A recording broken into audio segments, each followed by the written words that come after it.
start recording now, and I'm going to go ahead and share my screen. Let me just close all of this out, and then I'll come back a little bit shortly throughout the call. So let's share screen. Perfect. All right, so let's go ahead and, one second, people. Let's get this over here.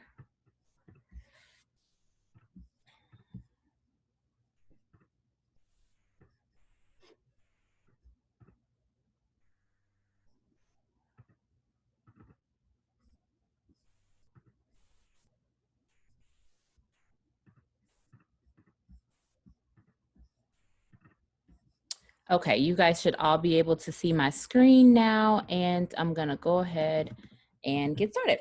Okay, so first, before I get started, I do wanna share with you guys that there are none of the ideas, none of the thoughts, the opinions, or the material that's being presented here. It's not endorsed or sponsored by any of the organizations that you see on the screen. Instead, everything that I'm presenting is all my own thoughts, all my own ideas, all adapted from resources that I've put together just through, excuse me, my own research. So none of this has been sponsored or endorsed by the ADA, but it's all taken from the ADA, the Florida Board of Dentistry, the FDA, the Department of Health, and the CDC. Here are some objectives that I have for the course. I want us to discuss where we are as a profession, excuse me, where we're headed in the profession. And I want to encourage you all who are on the brink of entering the profession, like Kendra, who's here today. If you do have any questions, save them to the end, but go ahead and jot them down. Now, if it seems like I'm moving fast, I just want to be conscious of time. So it's not that I'm in a rush, but I just want to I don't want to run out of time. So for quarter one and quarter two of this year, I'm pretty sure we can all agree that we've been facing the most contested season of our careers. I'm pretty sure we can all agree on this.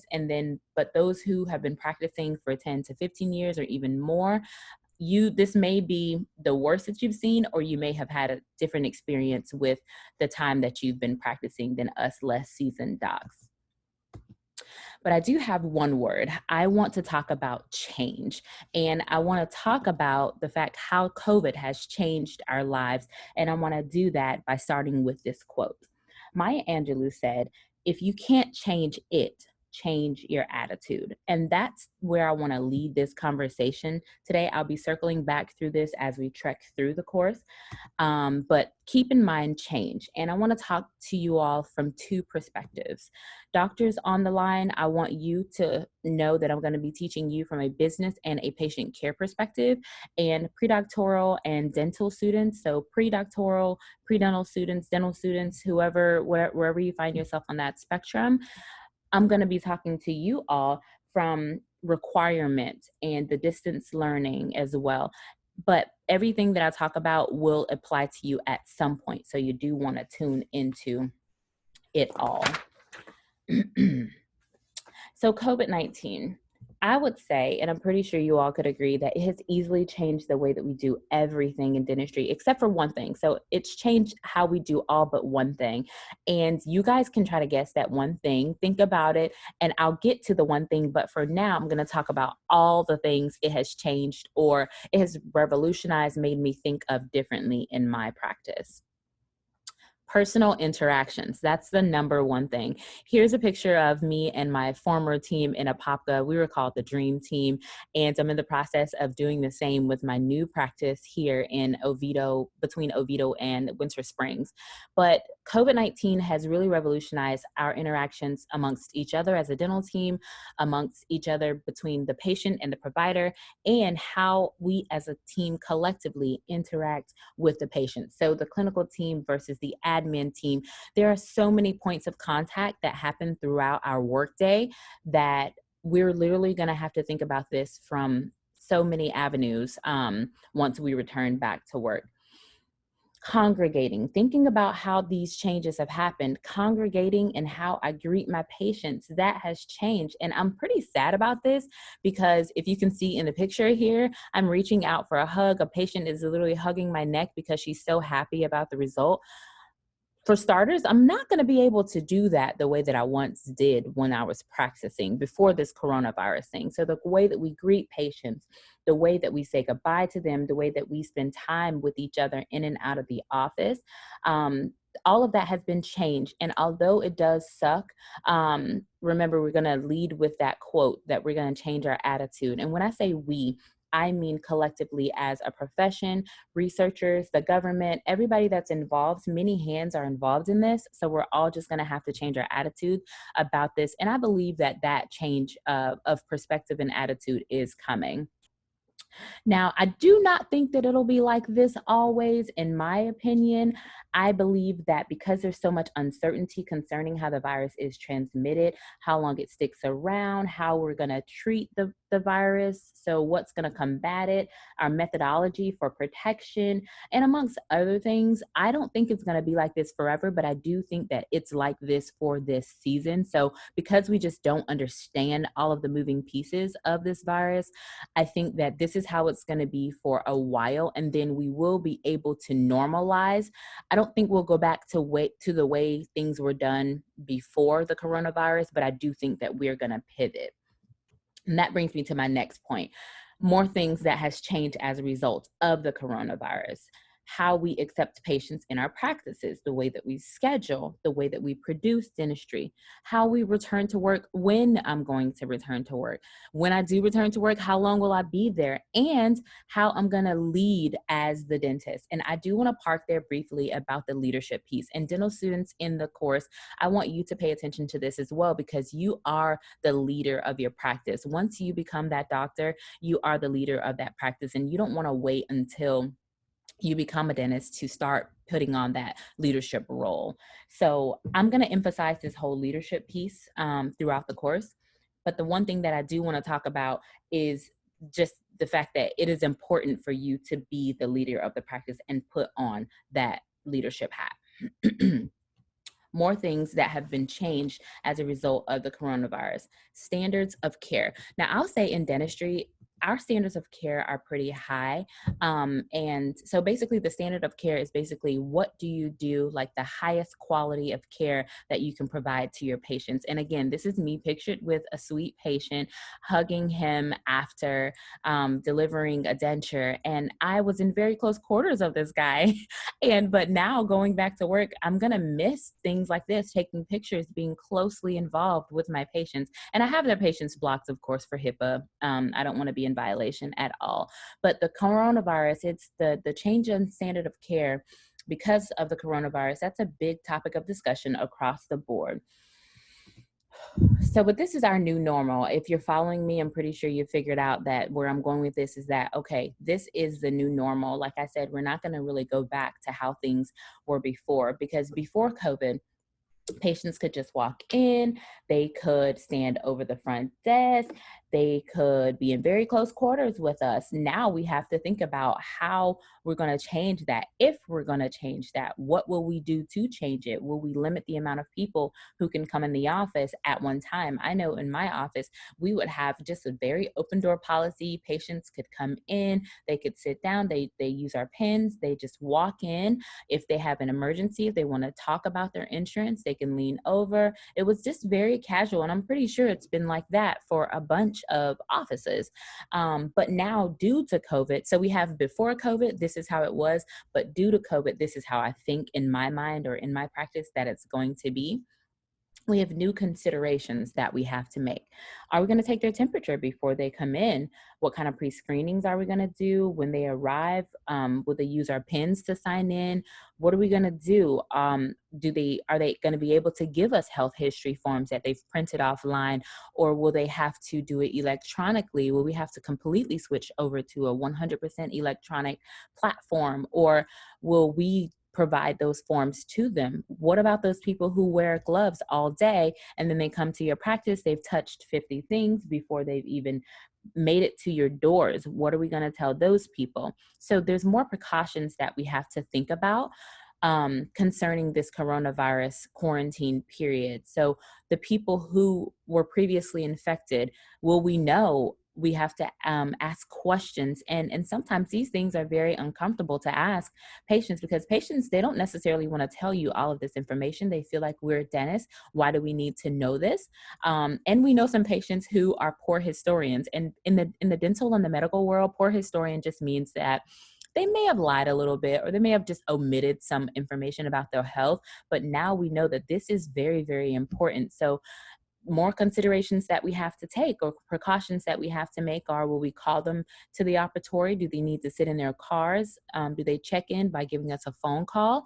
And then we do have to consider those patients who require accompaniment, caregivers, they require transportation. And then those children who are coming in with their parents, they have multiple siblings.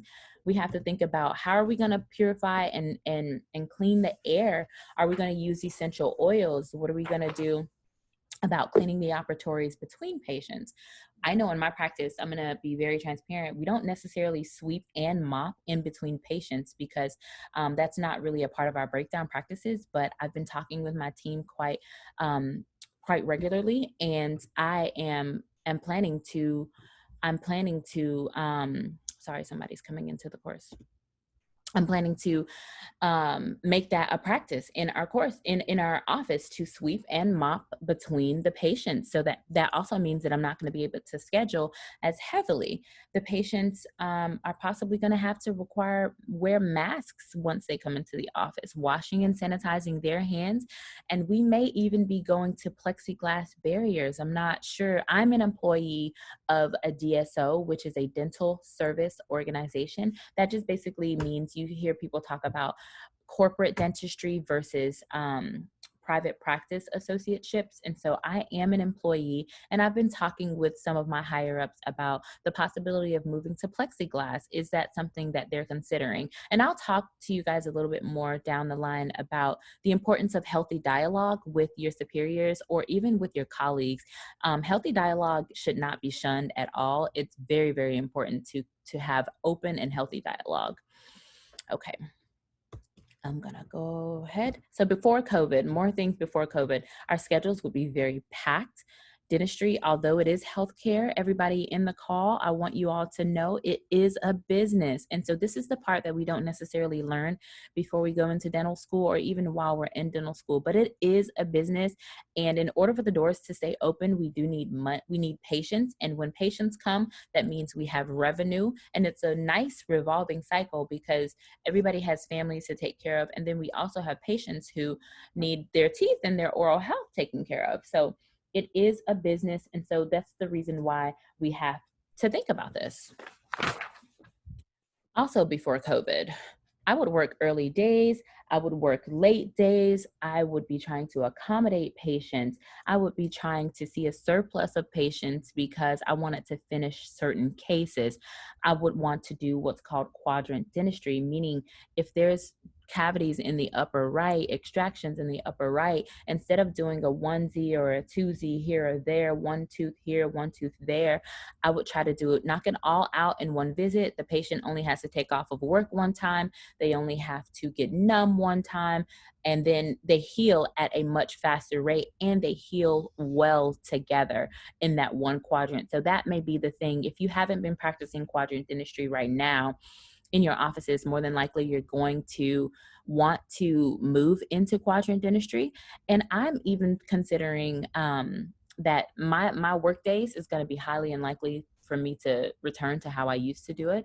Early days, late days, accommodating a bunch of patients, because we have so much to unpack when we go back to work, so much to understand, that we're probably going to have limited hours in the beginning. We're going to definitely crack down on payroll, hours, and overtime. There's so much that we've been thinking about, and I hope you all have been thinking about these things too, or you've just been paying attention to what's coming or what's happening. So again, quadrant dentistry now may be the time for you to practice this quadrant dentistry piece. Of course, you do have to use your best professional judgment when doing certain cases. In dental school, we learn about phasing. So you have to phase correctly. And I want to be careful when I say correctly, because every dentist and every doctor, we all have our training and we all have our knowledge. So the thing about dentistry is, unlike medicine, where each person is trained different. There's a running joke in the dental community that says if you get 10 dentists in a room and you talk about one case, you're going to get 10 different, maybe even 15 different perspectives. And that is very, very true. So this quadrant dentistry piece, there's a big discussion centered around it and case acceptance and how we render treatment to our patients. It's a big, big topic of discussion lately. So, and again, this discussion is not only happening with the patient or amongst us as a community, we also need to be talking about this with our teams. And that brings me to my leadership piece. Where does this start? Well, doctors on the call and student doctors, this shift is going to start with you. We have to lead our teams in this. You need to remember that you are the captain of the ship. Everybody has to be on board. And when we return to work, if you haven't been operating from this leadership perspective, it's not that you have to go in and be like the angry man or woman who's like screaming and yelling at people. No, that's not what I'm suggesting. All I'm saying is that there's just a new normal. Everybody has to adapt to that. And you just need to take on that role. And let's talk about leadership. So most doctors that I talk to, sometimes we get into we get into this common practice of just coming to work to do the dentistry. I happen to be one of those who I'm really involved in all of the moving pieces of my practice, even though, again, I am an employee. But you will know once you become licensed to practice, everything that happens in that office, it's done under your name. It's done under your number, your dental license number, your DEA number, your MPI number. People are making decisions on your behalf all throughout the day. So for me, it's my I have to be involved in it because I've worked so hard to get my license, that I just can't turn a blind eye to the things that are happening. So I'm very, very involved. And if you haven't been that involved in your practices or in any perspective of what I'm talking about, it's okay. You don't need to show your hands. You don't need to feel ashamed because no one really knows. Now, I do have a course that's devoted to being the leader of your practice. And I'm going to be talking about the top 3 things that doctors should consider, in my opinion, before getting lost in their careers. And I will link to that course. I will link to that course in the email that you're going to get following this webinar. But if you're interested in learning more about that leadership piece, how can you be a strong leader in your practice, but also be loved? So in my practice, and it's not, I'm not saying that like your team has to love you or they have to likely, the most thing we need is the respect. But in amongst the 2 teams that I've led in the short years that I've been practicing, I've been able to corral them, getting them to buy into my vision because I treat them very, very well, treat them like people with respect as well. So it's a give and take swing that I've set up in my practices. Now, speaking of leadership, continuing on that topic, how many of you all have a standard operating procedure? For sure, this is called an SOP. Some people call it like a business manual or an operations manual, but in my practice, we do call it a standard operating procedure. And again, I am employed, so the company has one, but what I have done is I've started to create my own Dr. Wright's standard of operating procedure. Things that I want to set up when I purchase and create my own practice. And this document, this is a living, breathing document that has all of your forms, your policies, your procedures. It's just basically the blueprint of how you run your business. It's the blueprint of all the moving pieces of your practices. And like I said, if you are an employee, that's a great thought because I'm an employee, so I can speak to this. And I have very open conversations with my higher ups. I talk to them, I give them ideas, I give them feedback. We're a very feedback based practice. And because feedback really helps you grow. And so, because I treat the practice like I already own it, I don't know any employer who's going to kind of shut you down. And more than likely they'll welcome that because they see that you are invested in their business. So if you're taking care of their business like it's your business, ultimately it benefits them.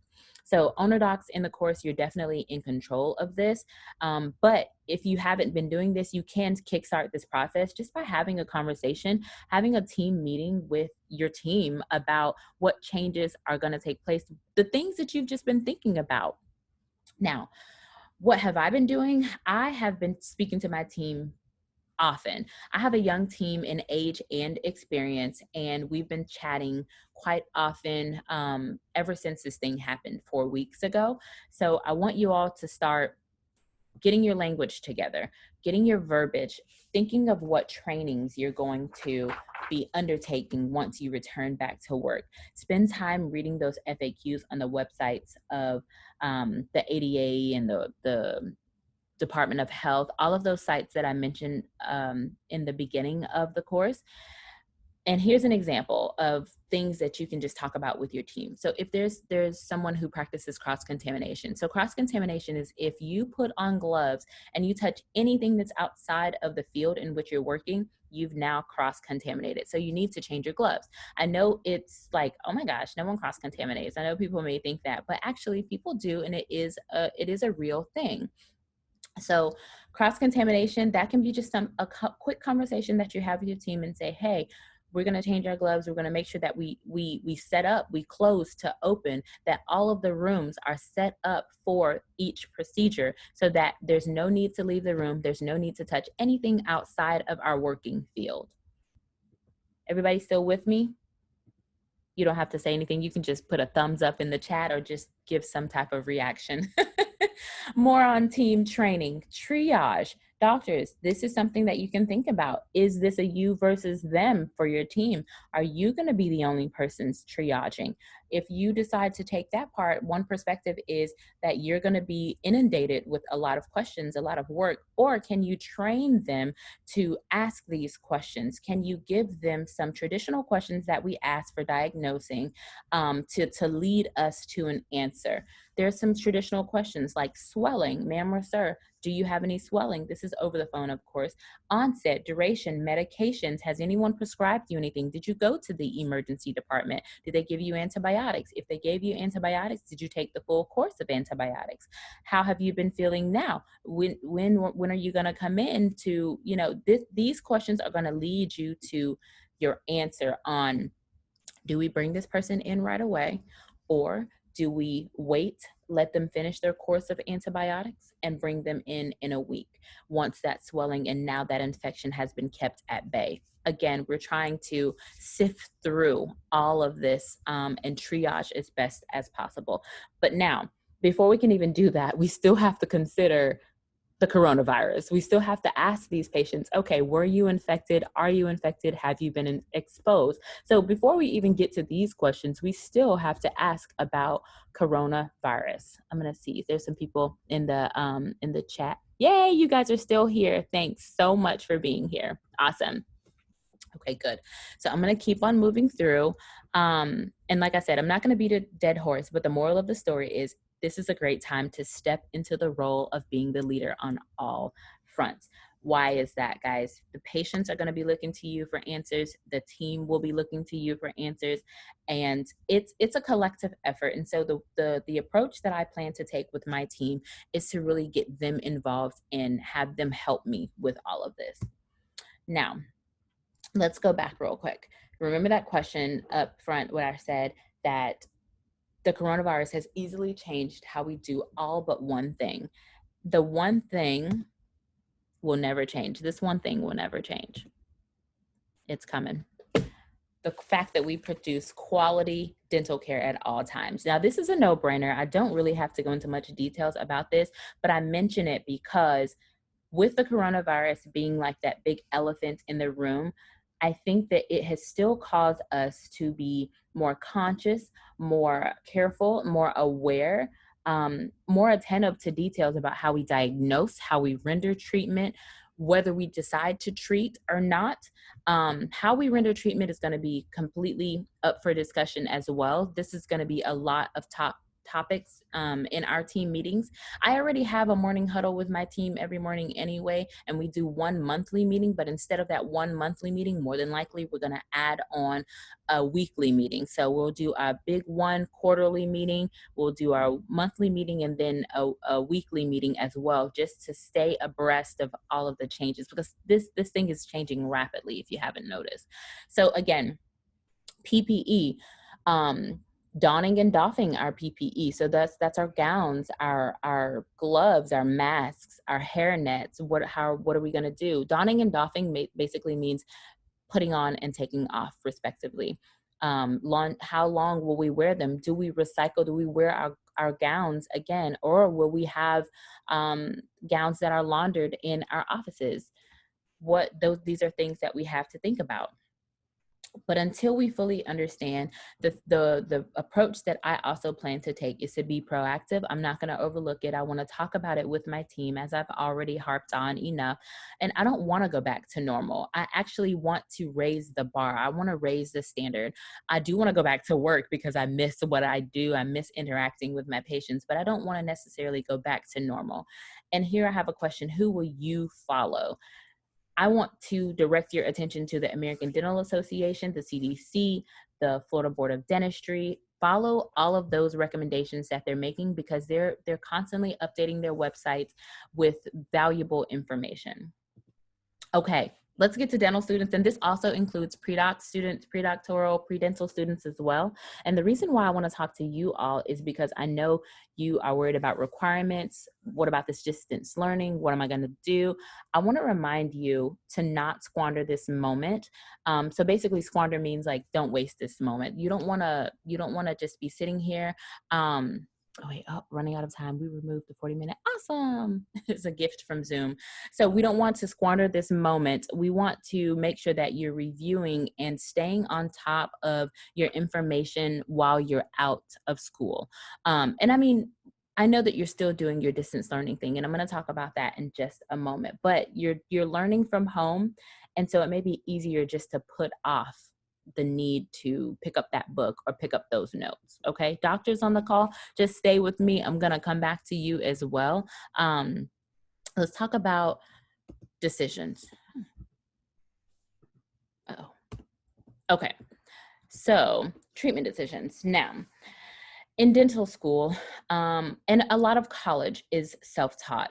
And I'm not saying that the professors are there and they're not teaching us anything. No, I'm not saying that at all. But what I'm saying is, after they have taught us the material, after we've sat in that lecture, we've went to the lab, we've done our wax up, we've done our preps for our teeth, we still have to show and prove that we can communicate this, we can diagnose. So I want to talk to you guys about how it's self-taught already.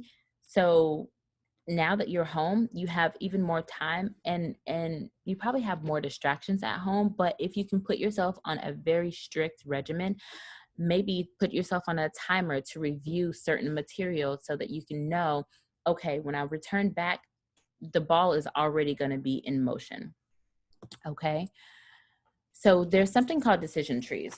So for all of my students who are in dental school right now, decision trees, when I was in dental school, I made some decision trees because, and basically I'll tell you what I'm talking about, but I made some decision trees on how to arrive at a certain treatment. So basically I would say, if the patient came in with this, and it's not very black and white, there's a lot of scenarios, but what I would do is just add to it when I heard a certain case being presented by a faculty member. And I do the same thing now that I'm in practice. I'm like, okay, so this patient came in with this, and I arrived at that treatment outcome based off of X, Y, and Z, these factors. So as you begin to as you remain isolated at home or quarantine, begin to talk to some of your friends. This is how study clubs are formed.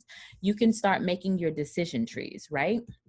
And then I'm going to move into the treatment discussion. So all you really need is a Zoom account. You can do a mini study club. And a study club is basically where a small group of people, you and your colleagues, you get together and you talk about dentistry. You talk about cases. You talk about topics that you love and topics that you're even not so in love with. And the ones that you're not in love with, those are the ones, in my opinion, that I would totally spend more time talking about, because you're going to see them once you enter practice. So all I really want to do is just encourage you guys to vow to not go down without a fight during this moment. I'm going to talk about CODA, and then I'm going to make a statement about some chatter that I've heard about dentistry in some Facebook groups in just a moment. Let me check our time. We're doing good on time. Okay. We're actually midway there. So CODA is the Commission on Dental Accreditation. So there are statements that are being issued, mainly directed to institutions and programs about how they're responding to this pandemic. All accredited institutions, they have to respond to CODA, because they basically have to explain what they're going to do to make up for this lost instruction time, lost time being at the institutions. How are they going to even award the people who are scheduled to graduate in May? So for you, what should you do? Be overly aware. Pay close attention to what your faculty members are sending you in your emails. You want to make sure that you are aware, you're following the trends, you're following the news, you are uh, definitely staying on the ADA's website. You want to visit ada.org. And then if you go to ada.org and /CODA, you can read up on what your school is working on.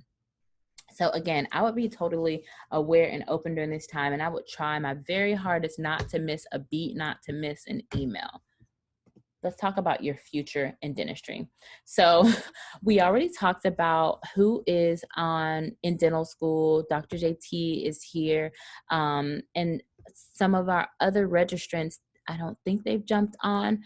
But again, I'll post the replay. So what I want to say, I'm going to give you a virtual hug, Kendra.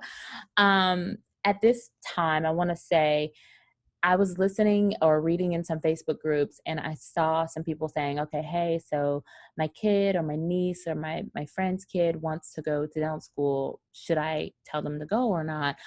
Some people said yes. Some people said, heck no. So I want to say dentistry, in my opinion, is not going to hell in a handbasket. And excuse me for saying hell, but it's just like a nice expression to say dentistry is not going away.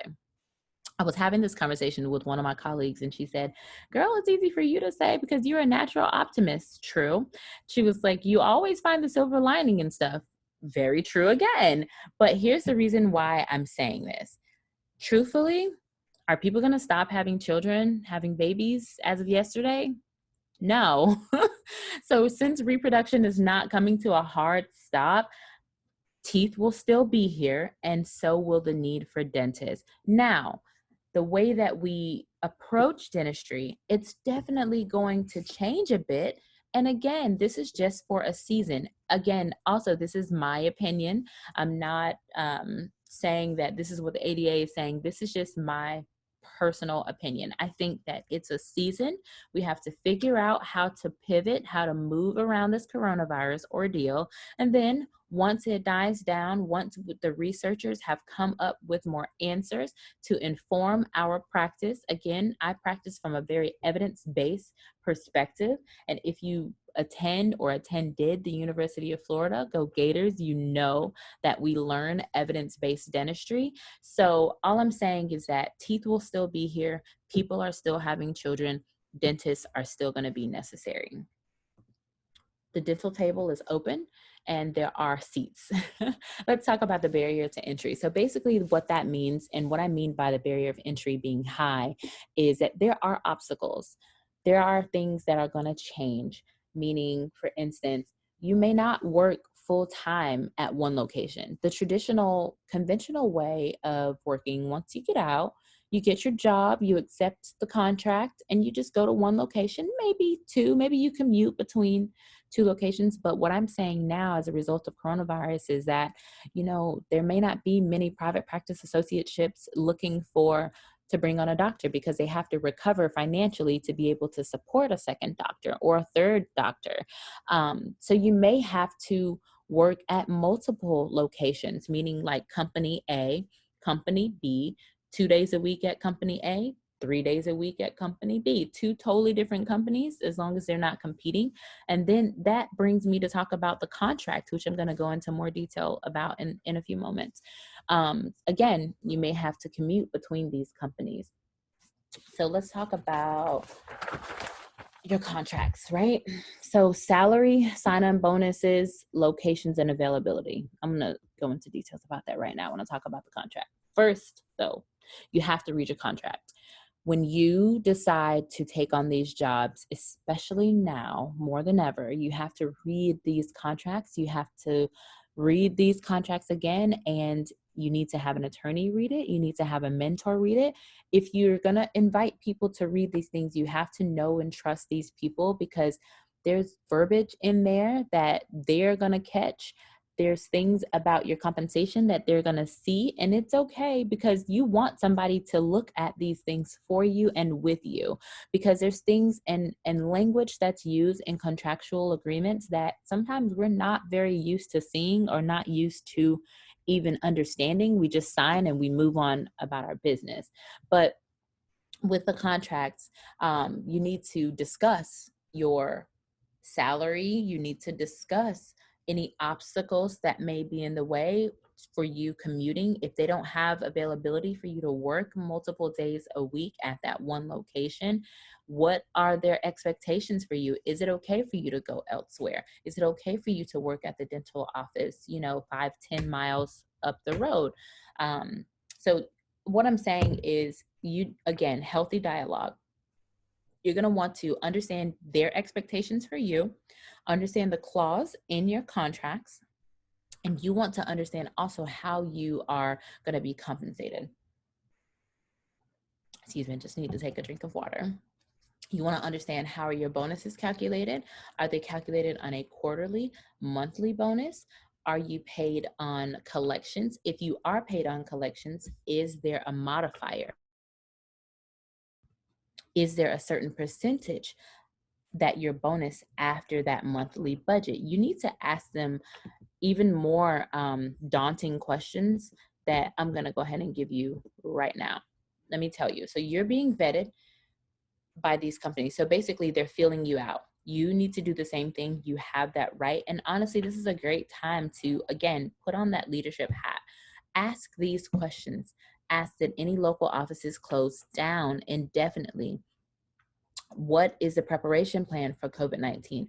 What's proper PPE? Do you have proper PPE? Because there has been a decrease in proper PPE. And I'll talk to you about some documents that the ADA has available. They're amazing about mask types and what they're recommending for our field. Ask these offices when you're on your interviews, what's the budget? Do you have available supplies for PPE? How will this expense concerning your PPE and excess supplies, how is that going to affect your pay? These are all things, of course, that I've been thinking about, so I just wanted to share it with you all. And the most important question is, do they have a training in place to accompany the onboarding process? Now, I kind of have the answer to that. They might not have a training right away, because again, we're still trying to figure this out. But for me, I'm doing my team due diligence, and I'm making sure that I cross all my T's, dot all my I's, making sure that I'm following the information as it comes out, so that I can at least share it with them, so that when we do have that training, this isn't the first time that they've heard about it. Because here's what you don't want to happen.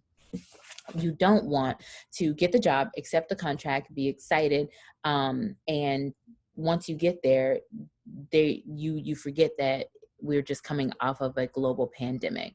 This is all healthy dialogue. Once again, this is business, and in business, communication is key. So again, this is the best time for you to step into that leadership role, be confident, make an informed decision about where you hang your license, just like we want our patients to make an informed decision about the treatment that they're gonna be receiving. All good? Everybody's good? Okay, I'm gonna keep on going. I'm nearing the end. Okay, so dentistry as we know it, yes, it has changed, or it's opened our eyes, is what I added in last night. It has definitely opened our eyes.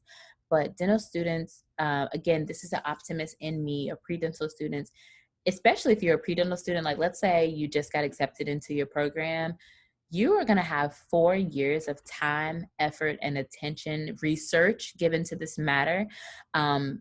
Your institutions are probably teaching you and encouraging you to approach dentistry from a very evidence-based standpoint.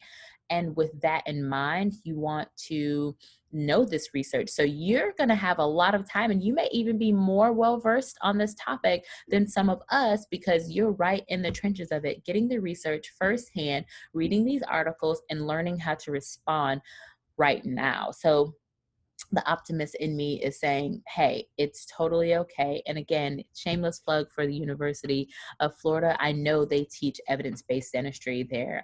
We learned about it so much. And evidence-based dentistry, just for anybody who may not know, I don't want to assume, but it just basically means following the research, and we make our clinical decisions based off of research that's been tried and true. Okay, so for my newly admitted students that are here on the webinar, my best advice is stay the course. And for everybody, honestly, stay the course, follow the research, follow the updates, know the story, be very, very aware, ask questions, and just remember that dental school is probably going to look different from you than it did from me. Find the silver lining in it. Remember that quote that Maya Angelou said, even if you can't change it, change your attitude. So my attitude is like, hey, it's okay to become a dentist. We're just pivoting in the midst of all of this. Okay. So here are some reminders.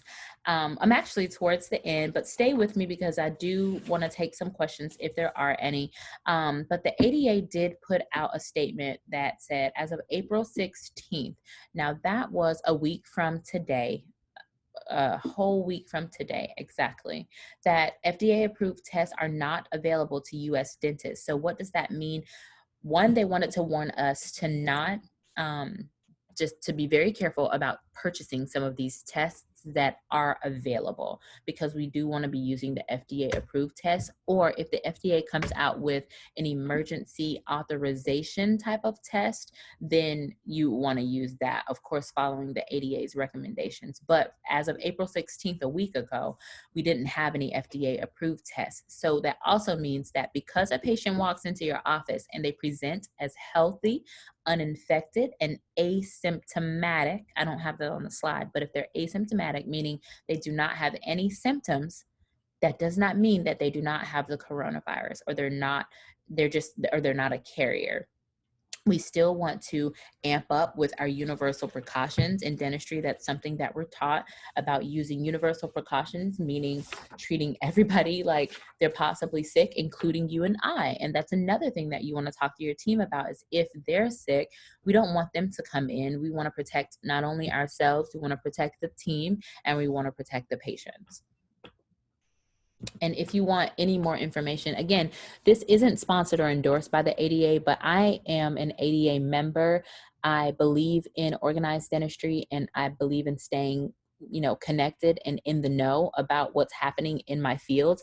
I don't want to be blindsided by anything. So if you go to ada.org/virus, they have PDFs available. They have FAQs, just common questions that people have been asking. They've been hosting webinars. I've been sitting in on some of those webinars and learning as I've been going about while I've been at home, and they have PDFs that are available. And my favorite two are understanding the mask types.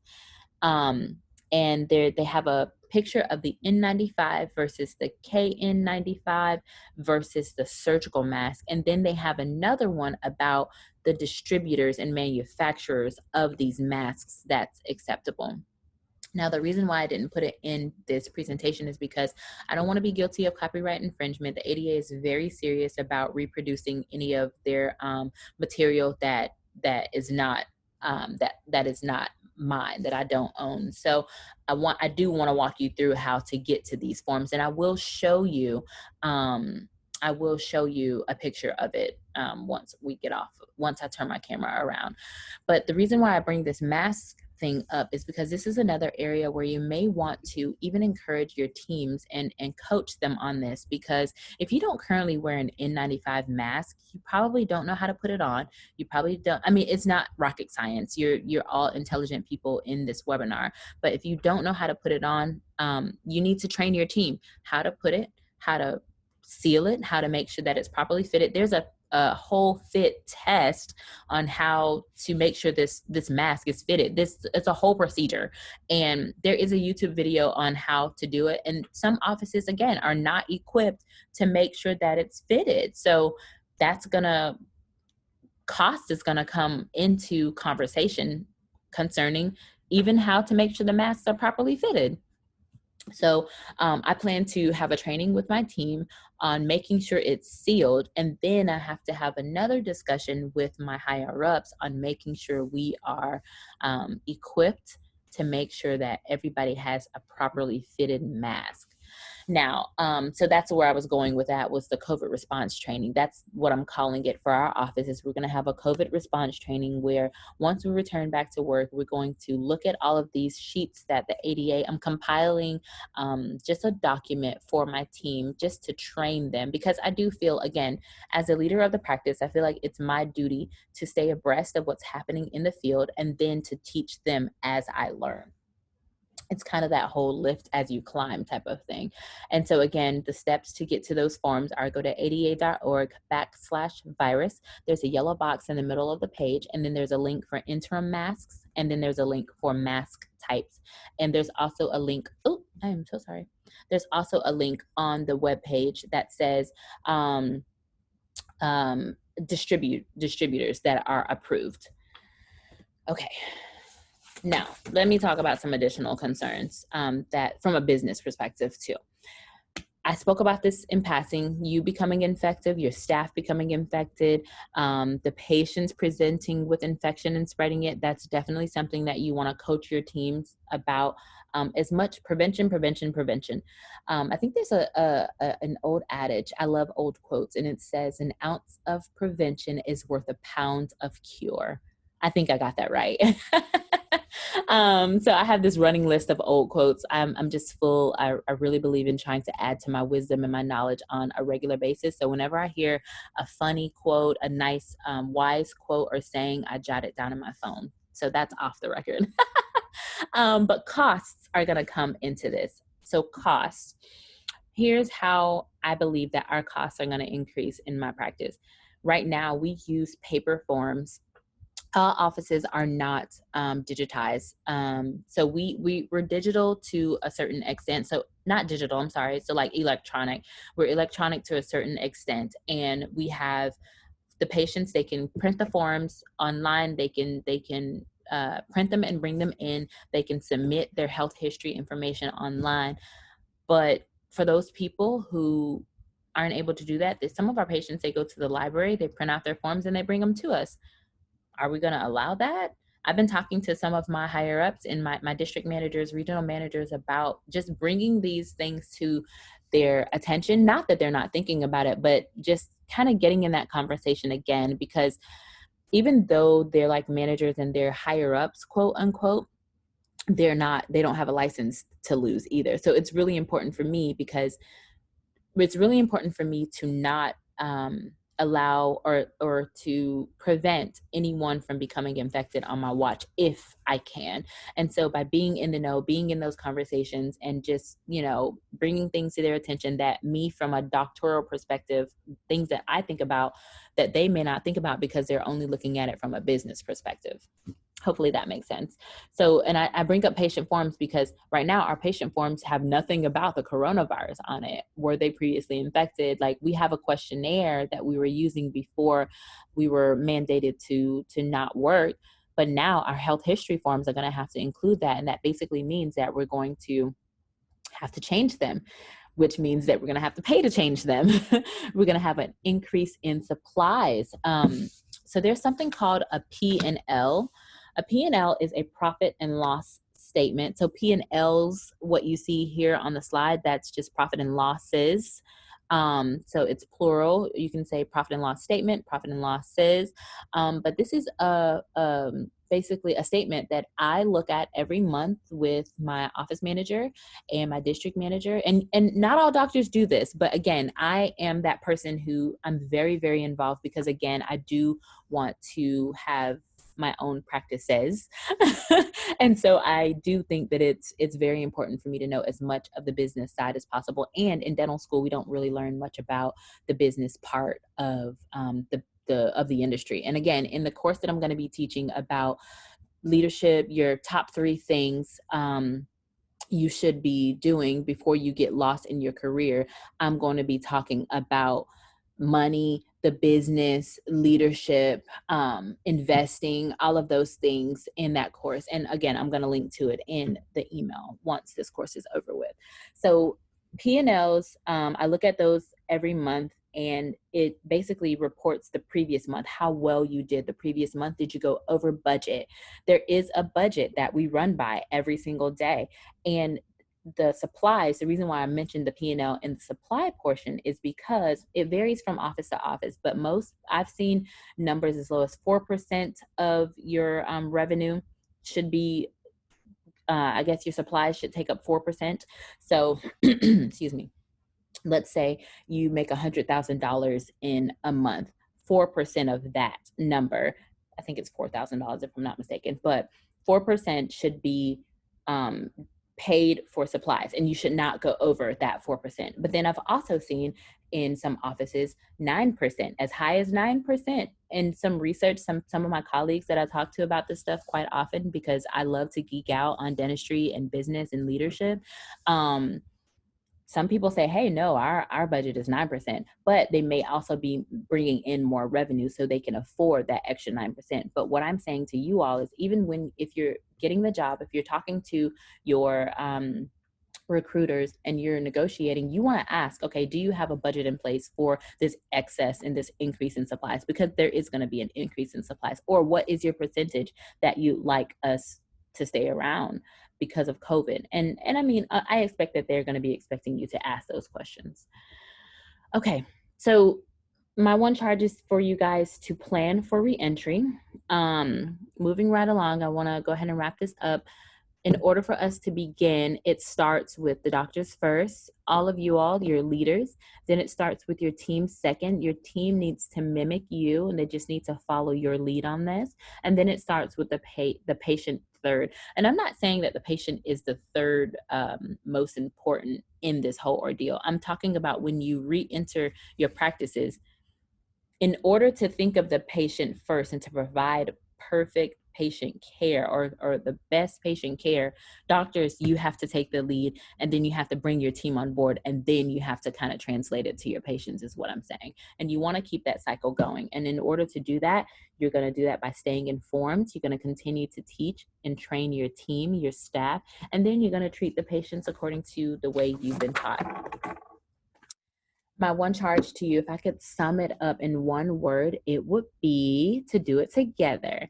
And the way that what I mean by doing it together is basically from our own parts of the world, in our own offices, keeping our eye on one prize, which is longevity for this field. As long as we do it together, that's the only way we're going to fight this thing. We're going to decrease its effects. And honestly, that's the one way that we're going to understand it. So I want to thank you all for being in this course. If you have questions, I'm going to go ahead and turn my video back on, and I'm going to start chatting with you all now. Let's see. Oh, whoopsie. How do I go back? Zoom. You see me and my family there. stop share. There we go. I haven't done this in a while. Okay, so does anyone have any questions that you thought of while I was teaching? I would love to take them now. And if not, that is totally okay. Thank you for sharing. I enjoy. Oh, thank you so much, Kendra. Thank you. How did you like UF for dental school? That's a great question. I really did like UF for dental school. Now, I don't know if you know a little bit about my history, but I did go to UF for undergrad. I did a master's program there as well, and I did my dental degree there, and I really loved it. Gainesville became like home for me. Now I will say, diverse wise, they weren't as diverse as I would have loved for it to be, but Gainesville had become my home, so I really loved it. People say that UF is like the flagship of the South, and I agree with that, but you may say that I'm biased, but the education, the quality of training, the everything is first class. Everything is like, they are going to make sure that you learn your stuff, you know what you're talking about, that you leave there well equipped to start practicing, which is what I did, by the way. I did not do a residency. I didn't do an AEGD. Sometimes I wish I had, just because we're our own worst critics. And we think about these things like, oh, I don't know this, and really you do know it. But my life just began to look a little bit different. I got married, I became a mom, and so I wasn't able to do the residency. But I have great mentors. I have great people who are just kind of walking this journey with me, that we bounce ideas off of each other all the time. So study clubs is kind of what I'm talking about. I have people who we talk about cases, and we just talk about dentistry. We geek out on it quite often. It's crazy.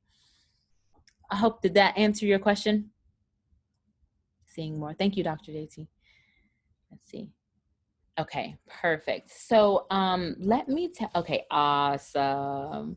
Let me make sure. Okay, so I didn't give you guys this part.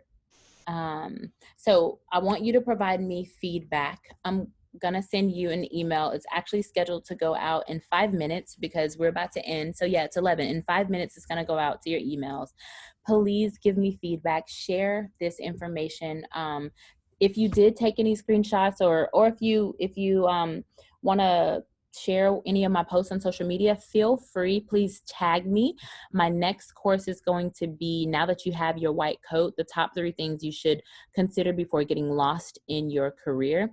And if you want to contact me, of course, you can find me at The Daily Dentist on social media. I just started a new Instagram page, which is Every Day with Dr. A, where I'm going to be doing more leadership talks there. And I'm just going to share a little bit more of my life there, how I think, the books that I'm reading, just more encouragement, and just this growth journey that I've been on for the past 4 years. So I kind of wanted to keep it separate, because my dental people might not really care about what I have going on in my personal life. And then the people who want to learn and grow and see how I think and process, and just things that I face on a daily basis, they might not want to know about any of my dental stuff. So I figured I would keep the 2 separate. If you want to email me, you can find me, you can email me at thedailydentist@gmail.com. And my website is currently under construction. I'm doing some rebranding. I'm just moving some things around. So I've taken down all of, almost everything except for my podcasts and my blog posts. But that website link or URL is www.mydailydentist.com. And I look forward to, teaching this again. I hope you all would share my courses with people, or just tell people about me, and I will see you all in the next one. Bye, everybody. I'm going to go ahead and end, but feel free to reach out to me, okay? Bye.